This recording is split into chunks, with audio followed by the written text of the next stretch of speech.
YouTube is full of videos about good knives. It's full of videos about bad knives. It's high time that someone makes a video about weird knives. This is 3 Weird Knives, and I'm your host, JJJinks. Let's get weird. So for this episode, I'm going to start off with a knife I got years ago, but I always thought it was very unique. I bought this from Smoky Mountain Knife Works. It is a Rough Rider branded knife. The reason why I chose this for one of my 3 weird knives this week is because of the opening mechanism. This is another knife where the blade is stored in the handle, sort of. So the way it works is there's a hinge up here at the top, and you flip this part out, and then it rotates to reveal the blade. I thought that was kind of cool. And what you get is a little dagger here.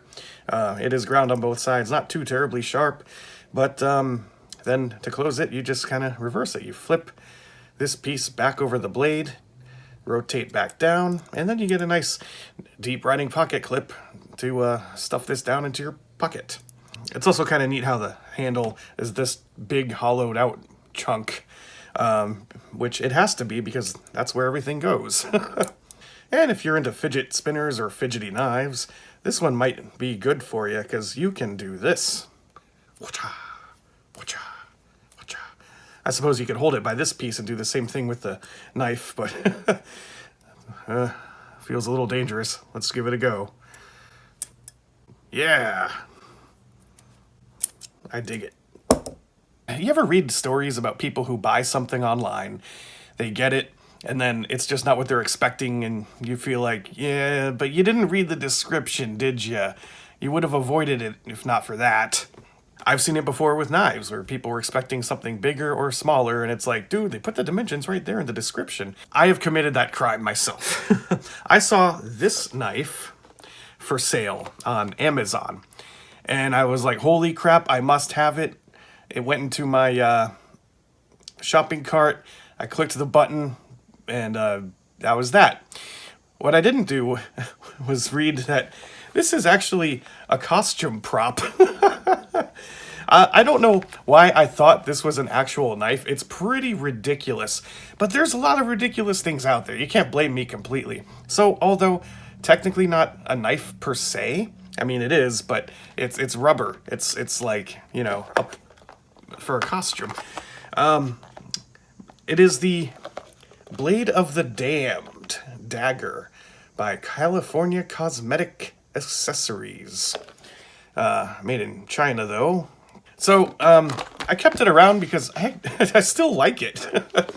On the actual blade, you have all these people, supposedly, I guess those are the damned, screaming their way down to the tip, so that when you thrust this dagger into your opponent, they will be filled with the screams of the damned forever.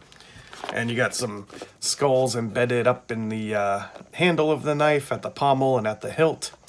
And you get this like spiky kind of knuckle duster deal with the 3 Stooges right there. I haven't taken it off its backing yet because I didn't want to lose the information. So I don't think I could tell you too much about the hand feel, except I guess these depressions right here, these choils, if you will, are supposed to accommodate your fingers. I think this is obviously made for a child because, yeah, those things are just poking right into me. And this plastic part's actually pretty sharp. You can do a lot of damage with that. So I apologize, it's not a real knife. I mean, I've been doing 3 weird knife episodes for how long now? How many weird knives can a guy own? Not enough. That's the answer. And I thought I would end this one on a funny note.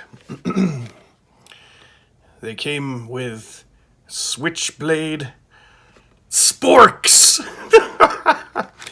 Yes, this is a Switchblade spork. A Switch spork by Archie McPhee. So this is obviously a kind of a joke novelty item, and all the comedy comes from not just the item itself, but the packaging. Here you have a bunch of pictures of like 1950s gangsters, like greasers, you know, West Side Story types, or what's that movie with very young Ralph Macchio? Fuck, what was it? It's got Emilio Estevez. The Outsiders. That was it. The Outsiders. Is Val Kilmer in that, or am I crazy? It's been a long time since I've seen that, but obviously this is the type that you would expect to find in those gangster movies of yore. They're hopped up punks with uncontrollable appetites, and they eat just for kicks. Poignant novel of teenage gangs and gratuitous gluttony. Albert Gobler from Bon Appetit. This spork says it's mine. You stole my fry! And see, he's got the French fry on the spork. And there's a pile of French fries on the ground. This is not a toy. No, it's not a toy. I fully intend on using this. There's more on the back. Here we've got a biker gang with their switch sporks getting ready to rumble. Brutal, vicious, delicious. Survival in this Epicurean jungle was a matter of brawn and culinary skill, in which mastery of the Switchblade spork was king. Gangs of sous chefs and line cooks ruled the streets, and no food was safe from the steely glint of their sporks. Oh, the sticker's in the way. I'll use a knife I haven't really talked about yet, that I actually really like, the CRJB Feldspar with jade scales. I really dig this knife. Let's see if I can scrape this off. I want to preserve the artwork as best as I can. Oh, so... Good God, what's going on with his hand? I guess it was worth it.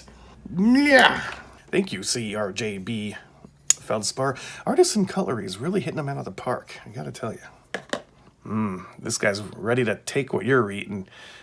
He's got a very, very long middle finger. I kind of wonder if this was like some other kind of artwork where somebody just kind of painted in the spork. Anyway, enough about that. Let's actually try it out. It's very, very light. Oh, this feels like it's made out of aluminum foil. Kind of like those Switchblade combs. And here you have the little safety mechanism. I've stalled long enough. Let's see it. Oh, yes. It barely made it, but it made it. Oh, there's no lock mechanism. That's interesting. Quite a bit of spork play, but that just could be because it's so damn long. But yeah, there's nothing. It's a slip joint. Hardly. So, practically speaking, if you're eating stuff, it might get messy. The lockup works. Satisfying noise. I do like the long and dramatic. It's like, it's just part of the show. If you want to roll with the sporksters, you gotta have that intimidation factor. And I do like how on the scale it's, aluminum, but it's got this sort of foul wood grain thing going on.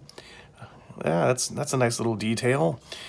And up here we have copyright ACC. The spork fingers are not too sharp, but it's enough to, I don't know, stab into a hunk of steak, maybe. Let's see if the lock mechanism works. I kind of don't want to break it. It kind of stops only like a third of the way up, but that works. It stops me from accidentally deploying my Switchblade spork. Oh, and for you lanyard people, you got a little lanyard hole right there. Or maybe you can hang it on the wall of your kitchen or attach it to your keys. I like that. It's got a little bit of everything, a lot of attention to detail. The only thing it needs now is a glass breaker and a seatbelt cutter. Am I right, folks? I love this thing. I am never going to give this thing up. It's going on my wall.